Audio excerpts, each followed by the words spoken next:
Have you ever felt like someone's words or actions ruined your entire day?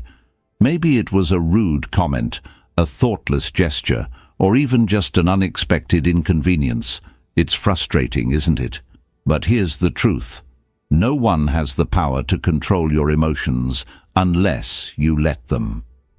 What if you could stay calm and unshaken no matter what life or anyone else throws your way? Imagine walking through your day with a sense of peace so strong that even the most irritating situations couldn't rattle you. That's not just wishful thinking, it's emotional mastery. In this episode, we're diving into 10 transformative lessons that will help you stop reacting impulsively, let go of anger, and regain control over your emotions. These lessons aren't about ignoring your feelings or pretending not to care. They're about building the mental strength to navigate life's challenges with grace and clarity. Whether it's dealing with criticism, setting boundaries, or learning to let go of grudges, you'll discover practical tools to protect your peace and live with confidence. By the end of this episode, you'll have the mindset and strategies you need to stay unbothered, even in the most difficult situations. So, if you're ready to unlock the secret to emotional freedom and live a life where no one else can control your mood, let's get started. Your journey to mastering your emotions begins now. 1. Understand that your reactions are your choice. Picture this. You're in the middle of a peaceful day, maybe sipping coffee or walking through the park, when suddenly someone says something rude or inconsiderate. Your calm vanishes, replaced by anger or frustration. You think, why did they ruin my day? But here's the truth. They didn't. You did. Your emotions are your responsibility, not theirs, not anyone else's. No one has the power to control how you feel unless you hand that power to them. Think of it this way. The world can throw challenges at you, but only you decide how to react. Let me offer a fresh perspective. Imagine you're wearing noise-cancelling headphones in a busy city. The chaos of honking cars and loud conversations doesn't disappear. It's still there, but it doesn't reach you. Mastering your reactions works the same way. You don't have to let the noise of other people's behavior invade your peace. A wise thought captures this beautifully. Between stimulus and response, there is a space. In that space lies our power to choose our response. In our response lies our growth and our freedom. When someone cuts you off in traffic or criticizes your work unfairly, it's easy to blame them for your anger. But what if, instead of reacting, you paused? In that pause, you find power, the power to choose calm over chaos, strength over impulsiveness. Here's a real-world example. Imagine your co-worker dismisses your idea during a meeting. Instead of snapping back or stewing in resentment all day, take a moment to breathe and reflect. Is this about me, or is it their own stress or bias showing?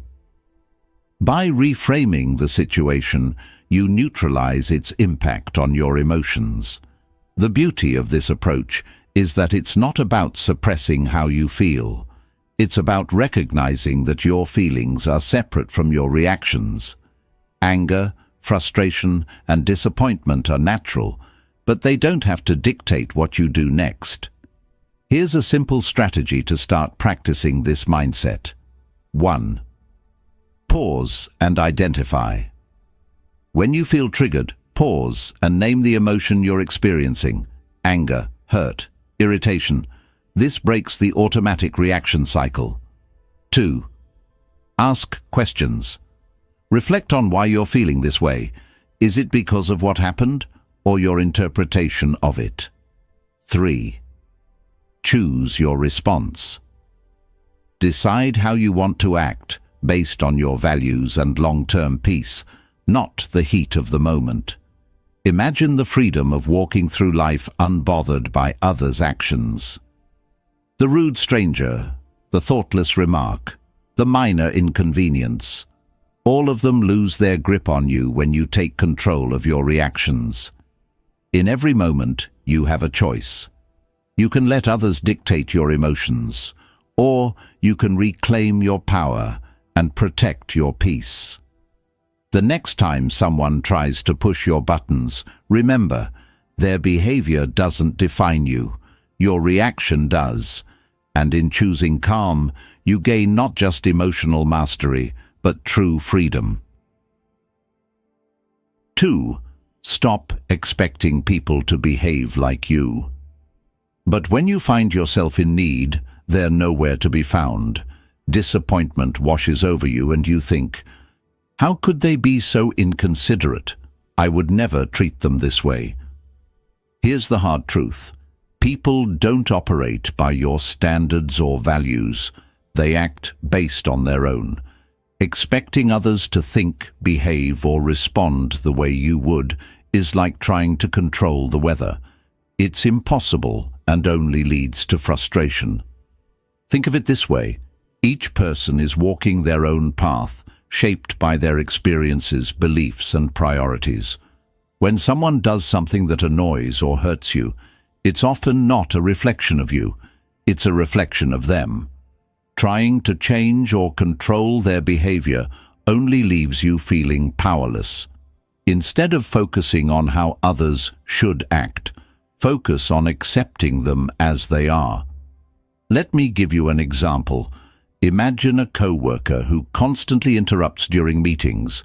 Instead of seething with frustration or trying to teach them a lesson, recognize that their habit has nothing to do with you. By letting go of the expectation that they'll change, you free yourself from unnecessary emotional turmoil. A wise thought sums this up perfectly. Expectations are the root of all suffering. The less you expect others to behave in a certain way, the more you protect your peace.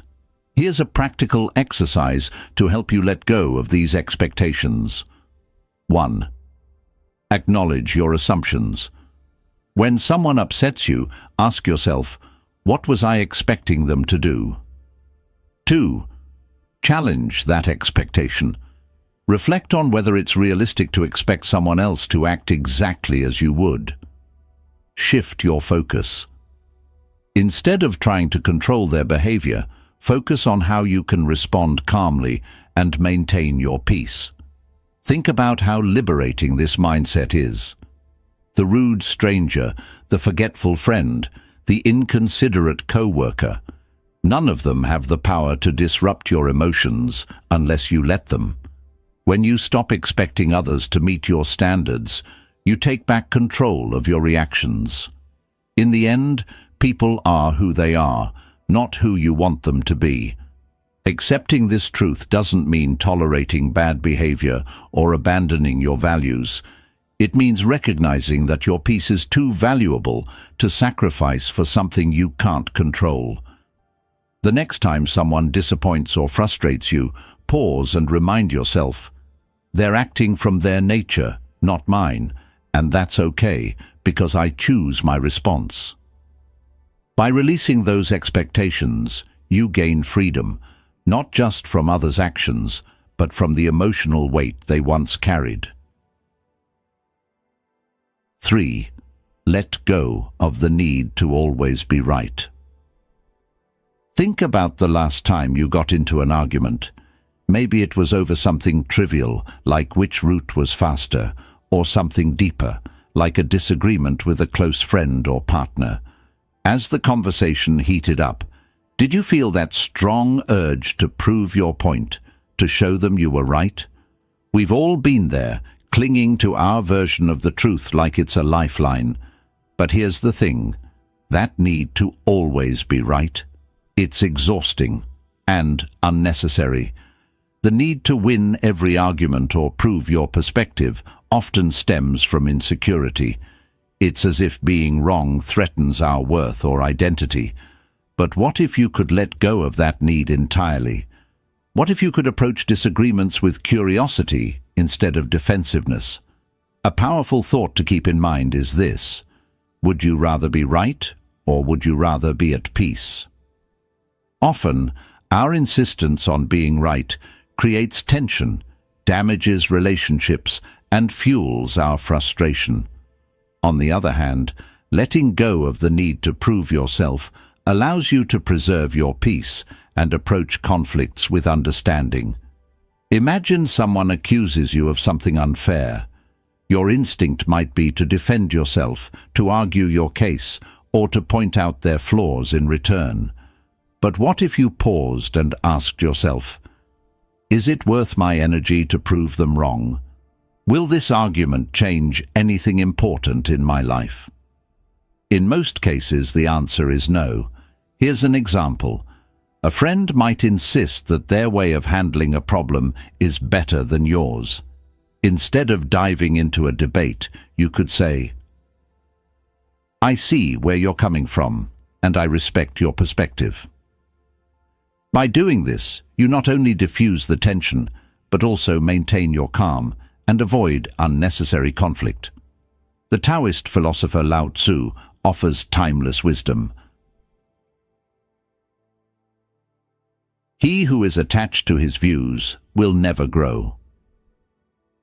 Letting go of the need to be right doesn't mean abandoning your principles or silencing your voice.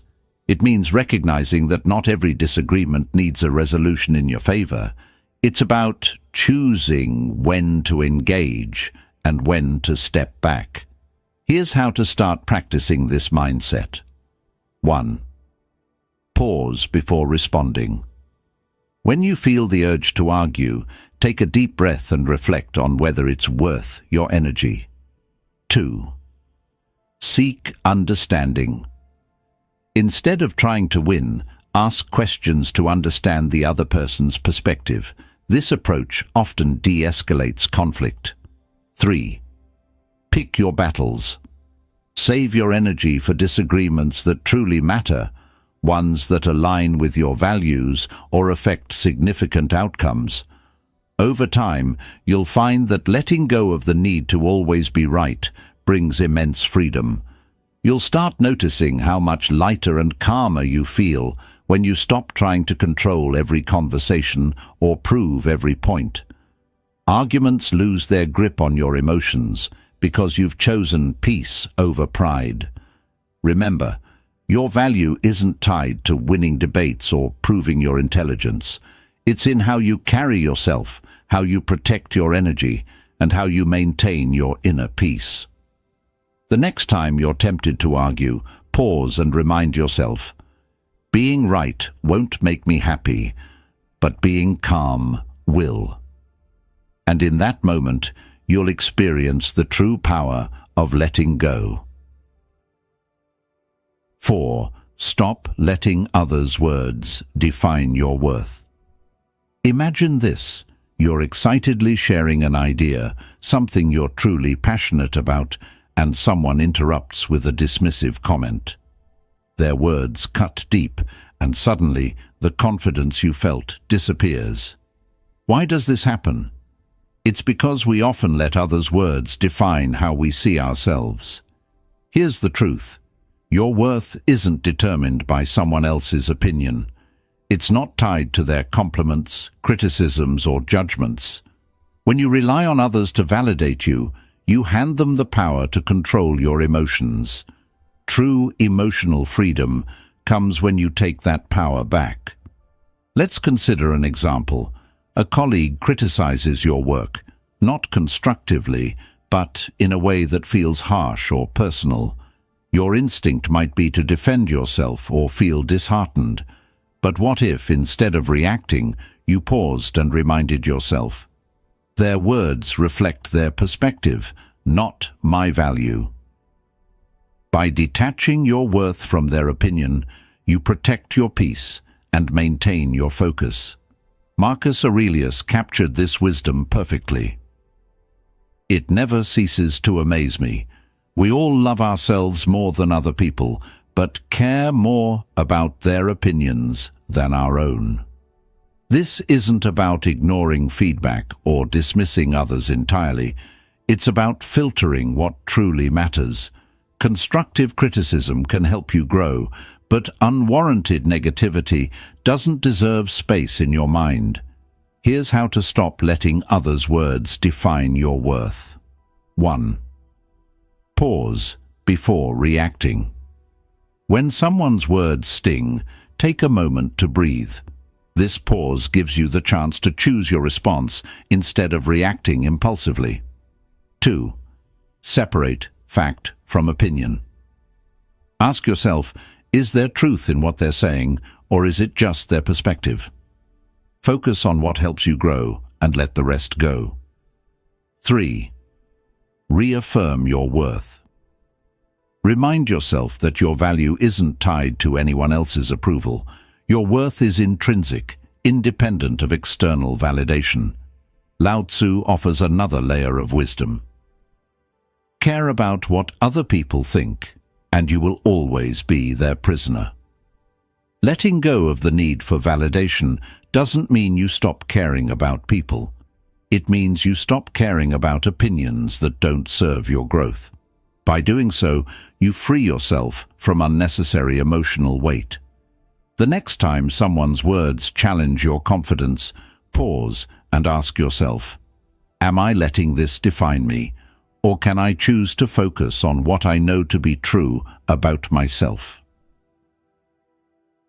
In that moment, you reclaim your power and remind yourself that no one's words can diminish your value unless you let them. True strength lies not in avoiding criticism, but in knowing your worth regardless of it. When you stop letting others' words define you, you create space for authenticity, confidence, and peace. And that's a life no one can take from you. 5. Protect your energy by setting boundaries. Picture this. A friend calls you in the middle of your busy day, asking for help with something they could probably handle on their own. Or perhaps a co-worker dumps a last-minute task on you, assuming you'll say yes. You feel the weight of obligation, but also the frustration of knowing this will disrupt your plans. Why is it so hard to say no? Here's the truth. Protecting your peace requires setting boundaries, and boundaries aren't selfish. They're necessary. Without them, you let others dictate your time, energy, and emotional well-being. Saying yes to everyone else often means saying no to yourself. A powerful reminder comes to mind. You can't pour from an empty cup. If you're constantly giving without protecting your energy, you'll find yourself burned out, resentful, and disconnected from your own needs. Boundaries are how you safeguard your emotional freedom while maintaining healthy relationships. Think about this. When someone oversteps your boundaries, it's not their fault. It's yours for not clearly defining and upholding them. People aren't mind readers, and unless you communicate what you're okay with, they'll continue to push, often unintentionally. Setting boundaries is a form of self-respect, and it also teaches others to respect you. Here's an example. Imagine you're always the person friends come to for advice, even late at night. You want to be supportive, but it's draining your energy.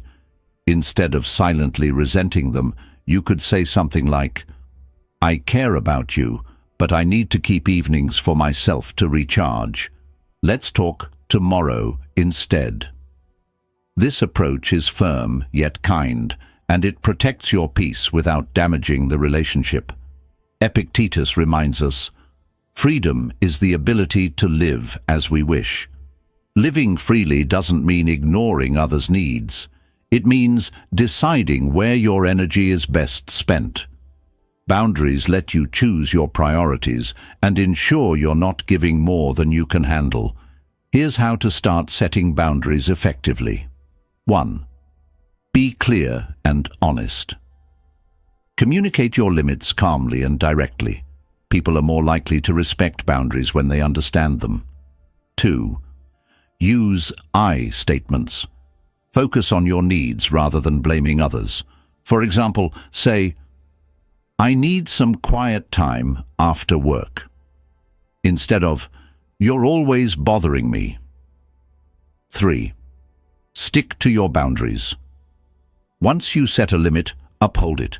Consistency shows others that you're serious about protecting your space. Lao Tzu offers another perspective. He who knows when to stop does not find himself in trouble. This wisdom reminds us that knowing your limits and respecting them prevents unnecessary stress and frustration. Boundaries aren't walls to shut people out. They're bridges to healthier, more balanced relationships. The next time you feel overwhelmed or taken for granted, pause and ask yourself, have I communicated my needs clearly? Am I honoring my own boundaries? By setting limits, you free yourself from unnecessary obligations and reclaim your energy for what truly matters. Remember, you're not responsible for managing everyone else's feelings or fixing their problems. Your primary responsibility is to yourself, your peace, your time, and your emotional well-being. So, protect your energy, set your boundaries, and watch how much lighter and more in control you feel. Because when you prioritize yourself, you give the best version of yourself to the world. 6. Detach from the opinions of others. Imagine this. You share an idea you're proud of with a group of people, but instead of support, you're met with criticism or indifference. That sting of disappointment? It's real, and it can spiral into self-doubt. But here's a question to ask yourself. Why does their opinion carry so much weight? The need for approval is deeply ingrained in us, but relying on external validation is like chasing shadows. You'll never truly catch it. Emotional freedom begins when you stop letting the opinions of others define your worth. Think of it this way. Everyone views the world through their own lens, shaped by their experiences, biases, and insecurities. What someone says about you often reveals more about them than it does about you. When you internalize their opinions, you give them power over your emotions and decisions. Why let someone else control your narrative? A simple yet powerful thought to remember. Your worth isn't up for debate. It's not tied to what others think of you, whether it's praise or criticism. It's something intrinsic, unshaken by external noise. Let's consider a practical example. Imagine you're wearing a brand new outfit you love, and a co-worker makes a passing remark. That's an interesting choice. You could let their comment ruin your confidence, or you could remind yourself that their opinion doesn't diminish your joy. When you detach from the need for approval, you free yourself to live authentically. The Stoic philosopher Epictetus said, "If you want to improve, be content to be thought foolish and stupid." This might sound harsh, but it's liberating. Growth often involves going against the grain or doing things others might not understand. Seeking approval can hold you back, while embracing your own path, even if misunderstood, sets you free. Here's how to start detaching from the opinions of others. 1. Question their importance. When someone's opinion bothers you, ask yourself, why does this matter to me? What authority do they have over my life? 2. Reaffirm your values. Focus on what matters to you, not what others expect. Ground yourself in your goals and principles. 3. Practice letting go. When criticism or judgment arises, acknowledge it without clinging to it. Picture their words as leaves floating down a stream, there but not lasting. Lao Tzu offers another perspective. Care about people's approval, and you will be their prisoner. This doesn't mean ignoring feedback or isolating yourself from others. It means filtering out what doesn't serve you. Constructive criticism can help you grow, but unwarranted judgment, that's theirs to carry, not yours. Think of detaching from opinions like shielding yourself from bad weather. The rain may fall, but it doesn't have to soak you. By focusing on your own inner compass, you remain grounded no matter how others perceive you. The next time someone's words shake your confidence, pause and ask yourself, am I living for them or for me? By choosing to detach, you reclaim your freedom, protect your peace, and build a life that's authentically yours. Remember, your path is yours alone, and it's far too important to be swayed by fleeting opinions. 7. Respond with silence, not anger. Imagine this. You're in a heated argument. Someone says something hurtful or intentionally provocative, and you feel the anger rising. Your heart pounds, your face heats up, and your instinct is to fire back with a cutting remark. But what if, instead of reacting, you simply said, nothing? Silence is one of the most powerful tools you have when dealing with others' negativity. It's not about conceding or avoiding confrontation. It's about choosing calm over chaos. Responding with silence doesn't mean you're weak. It means you're strong enough to value your peace over the need to retaliate. There's wisdom in this. The less you respond to negativity, the more peaceful your life becomes. Silence speaks volumes. It says, I won't let your behavior control me. Let's take an example. Imagine someone at work undermines you during a meeting, trying to make you look bad in front of others. You have two choices: engage in a back-and-forth argument, or pause and respond with silence. By staying silent, you deny them the reaction they seek and maintain your composure, showing everyone around you who truly holds the higher ground. The Stoic philosopher Marcus Aurelius said, "The best answer to anger is silence." Anger often seeks fuel to keep burning, and silence starves it. When you choose not to engage, you're breaking the cycle of negativity and protecting your emotional well-being. Think of silence as a shield. It deflects the noise without pulling you into the fight. Here's how to make silence your go-to response in moments of provocation. 1. Pause before reacting. When someone says something provocative, take a moment to breathe. Silence creates space for clarity. 2. Listen without defending. Sometimes people just want to vent or be heard. Let them speak without interrupting or feeling the need to explain yourself. 3. Speak only when necessary. If a response is required, keep it calm, measured, and to the point. A Buddhist teaching reminds us, speak only if it improves upon the silence. This doesn't mean you suppress your feelings. It means you choose when and how to express them. Silence doesn't ignore the problem. It preserves your energy for moments where your voice truly matters. Think about how often we regret words said in anger.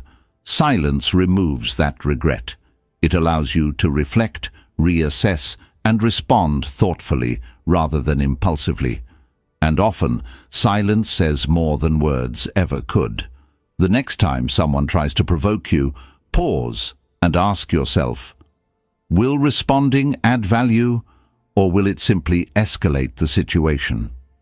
By choosing silence, you protect your peace, demonstrate strength, and keep control of the narrative. Remember, silence isn't the absence of a response. It's the presence of wisdom. It's the ability to rise above the noise and say, your words don't control me. My peace does.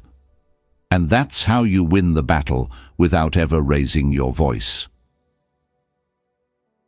8. Practice gratitude to dissolve anger. Imagine you're having one of those days where everything seems to go wrong.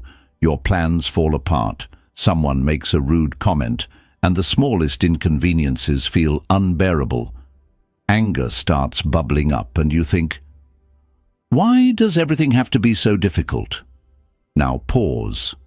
What if, instead of focusing on everything going wrong, you shifted your attention to what's going right. Gratitude has a way of turning anger into calm and reframing even the worst moments into opportunities for perspective and peace. Here's a powerful truth. You can't feel grateful and angry at the same time. Gratitude works like a mental reset button. It pulls you out of the spiral of negativity and reminds you of the good that still exists, even in frustrating situations. Take a simple example. You're stuck in traffic, running late to an important appointment. Instead of fuming at the cars ahead, try this. Take a deep breath and think of 3 things you're thankful for. Maybe it's the fact that you have a car, the opportunity you're headed toward, or even just the music playing on the radio. It might sound small, but this shift can transform your emotional state almost instantly.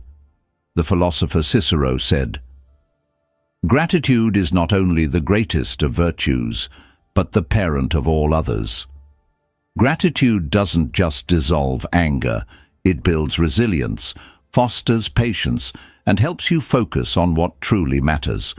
It's a tool you can use anytime, anywhere, to protect your peace. Here's how to make gratitude a daily habit. 1. Pause and reflect. When anger starts to rise, take a moment to breathe and ask yourself, what's one thing I can be thankful for right now? 2. Keep a gratitude journal. At the end of each day, write down 3 things that went well, no matter how small they seem. This trains your mind to look for the positive. Use gratitude as a reframe. When faced with a challenge, think about what you can learn or how the situation could be worse. Gratitude often comes from recognizing what you still have. For example, let's say someone criticizes you harshly. Instead of letting anger take over, try reframing it. I'm grateful for the chance to learn from this feedback, even if it wasn't delivered kindly. This doesn't excuse the other person's behavior, but it keeps you in control of your emotions. The Buddha reminds us, let us rise up and be thankful, for if we didn't learn a lot today, at least we learned a little. And if we didn't learn a little, at least we didn't get sick. And if we got sick, at least we didn't die. So, let us all be thankful. Gratitude shifts your focus from what's lacking to what's present.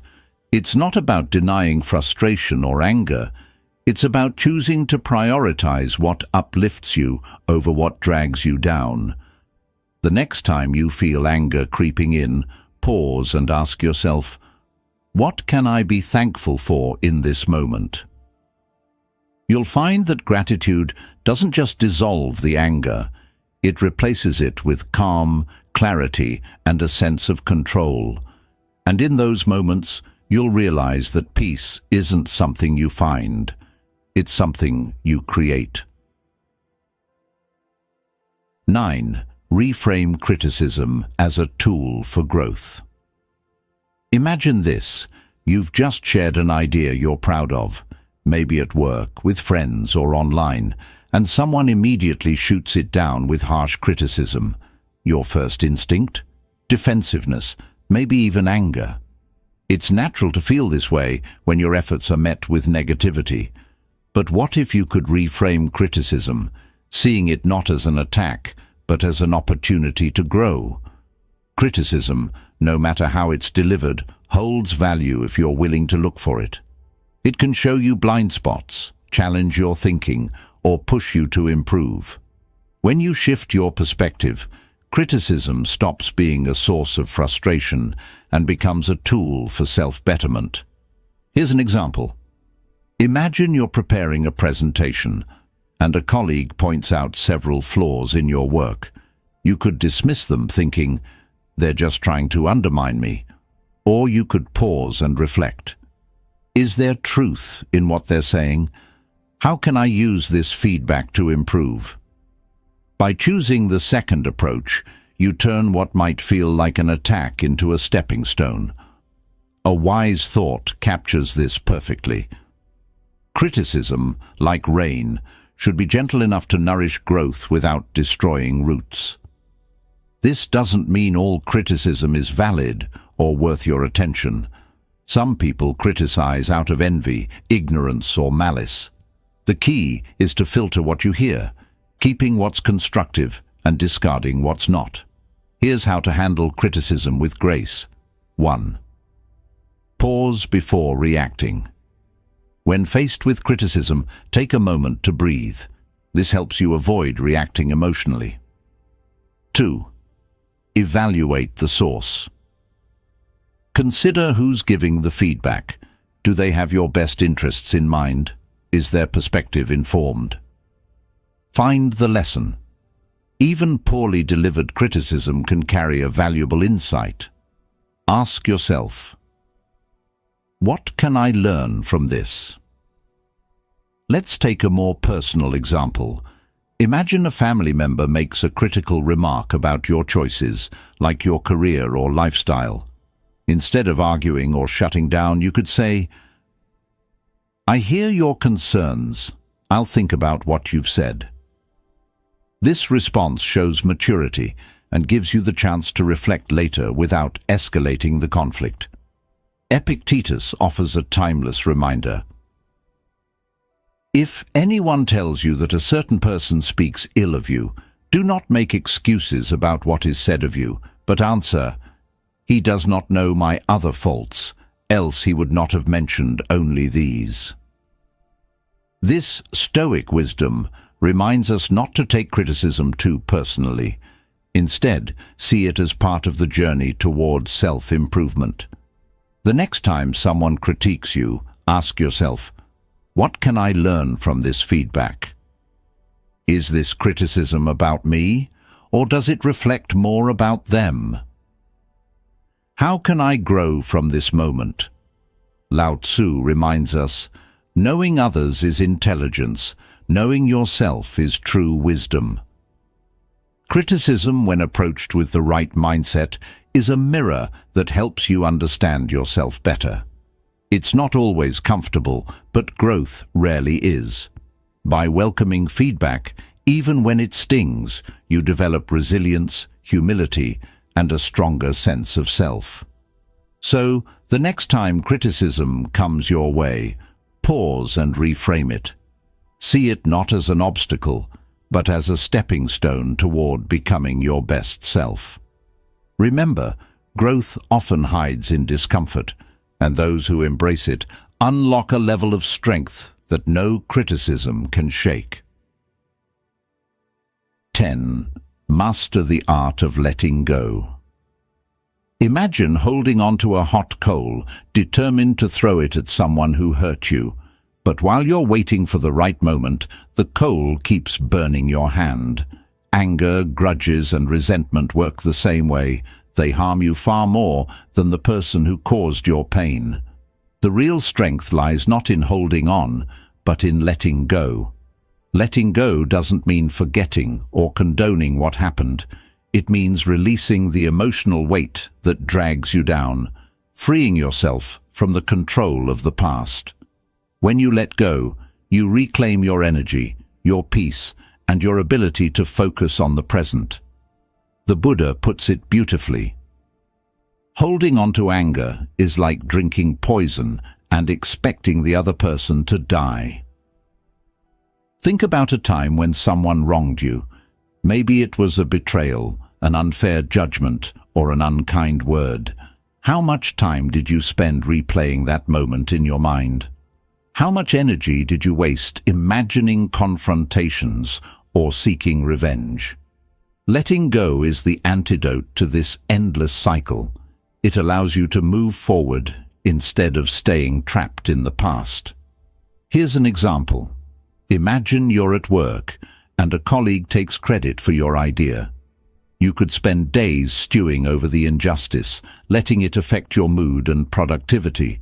Or you could let it go, recognizing that your worth isn't tied to one moment of recognition.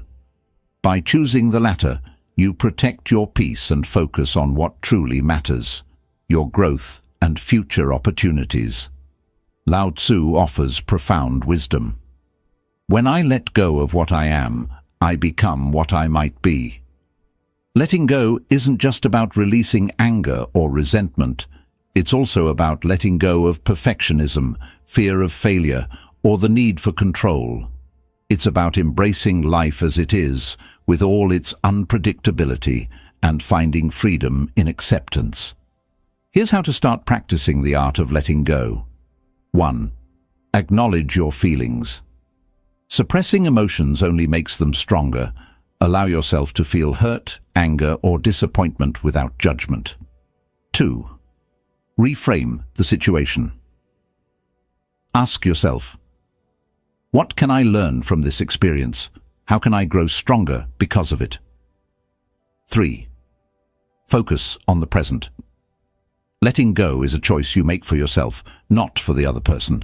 Shift your attention to the here and now, where your power lies. Think of letting go like releasing a balloon. The longer you hold on to it, the more it strains your hand. But when you let it float away, you feel lighter and freer. Life becomes less about what happened and more about what's possible.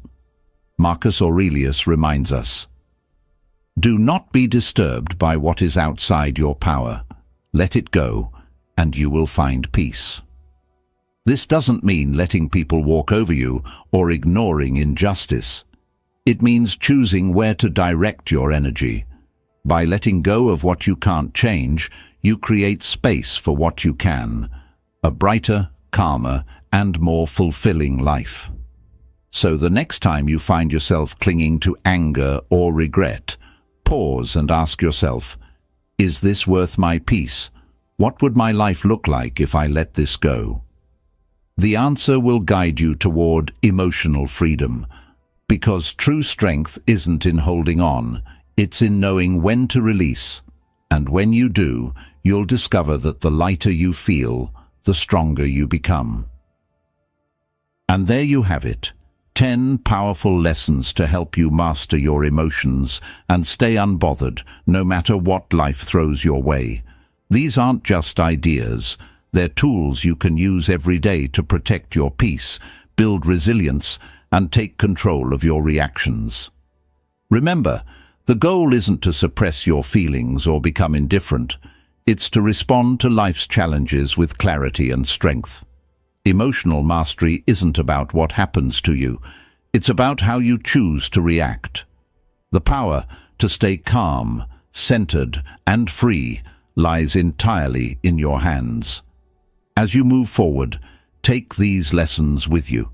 Practice pausing before you react.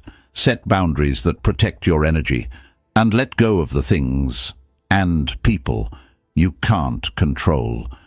Each time you choose peace over anger, you take one step closer to living the unshakable life you deserve. If you found value in this episode, don't keep it to yourself. Share it with someone who might need a little extra calm in their life. And if you have your own tips or experiences about staying unbothered, I'd love to hear them. Drop a comment below. Thank you for joining me on this journey. Remember, emotional freedom isn't a destination, it's a practice. So keep showing up for yourself, stay mindful, and keep growing stronger every day. Until next time, take care and stay unbothered.